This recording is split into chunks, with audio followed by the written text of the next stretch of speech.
Recording देखी तो उसे सच्चाई पता चली। रिकॉर्डिंग में वही दो शरारती पप्पी कार तोड़ते हुए दिखाई दे रहे थे।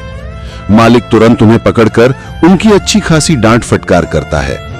इसके बाद वह उस गरीब पप्पी के पास जाता है, उससे माफी मांगता है और कहता है, बिना सच जाने किसी को दोषी नहीं मानना चाहिए। इस कहानी से हमें यही सीख मिलती है कि बिना सोचे समझे किसी पर आरोप नहीं लगाना चाहिए। पहले सच की जांच करना जरूरी है।